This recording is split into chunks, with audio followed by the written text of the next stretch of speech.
Talagang alam nila ang galawan. Kasi alam nila yung diskarte na maglo-lockout tsaka ano eh. Opo.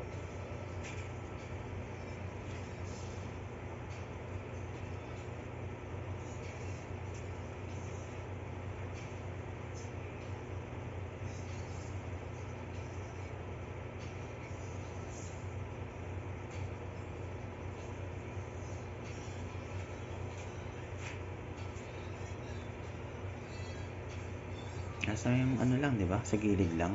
Opo.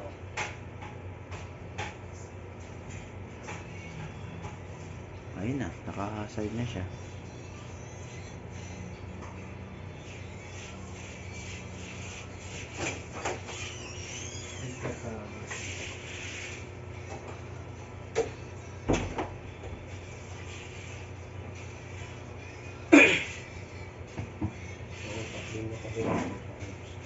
Mahutak din yung grupo nila.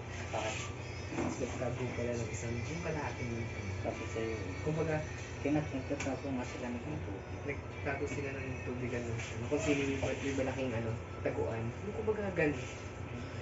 Anong number nga yung adya? Hindi ano yun? Wala. Di 25? 25. Ay, parang 25 yan, Kev. 25. Ay, 23. 25 pala yung isa. Magaling.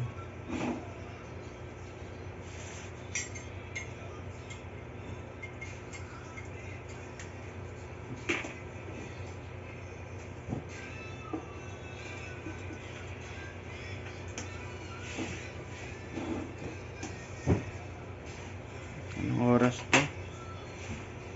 10:50, 30 seconds.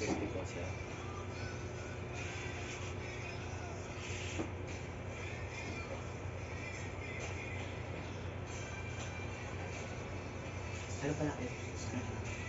109. Alin? Aray. Hindi, 12 ba na? Nasulat ka namin. Ay, aray. Isa? Oo. Nasulat ka namin pagdating mo. Nilalagay ko dito ang Diyan mo na rin sinilip. Hindi ba malilito sila? Hindi. Nilalagay sa remarks eh. Yung nilalagay ko dito. Okay. Complainant alert. Bali, ang... Ito kasi namin sinisingit eh. Sa ganito. Dito sa baba pa. Tapos ito, humingi ng ano ba ito? Oo, may ginagalaw nga sa likod. Okay na ba? Pang-permanent. Oo nga. Taga-e-bike to. Pagka ganito, may alam. May alam kayo. Ang masama sir, baka gamitin po yung ano nyo po eh. Sa ano. Sa tingin ko sir, ano yan, malamang yan, nag-i-e-bike din yan, napiyaya ng e-bike. Pagka ganyan marunong mag-e-bike, napiyaya rin yan ng e-bike.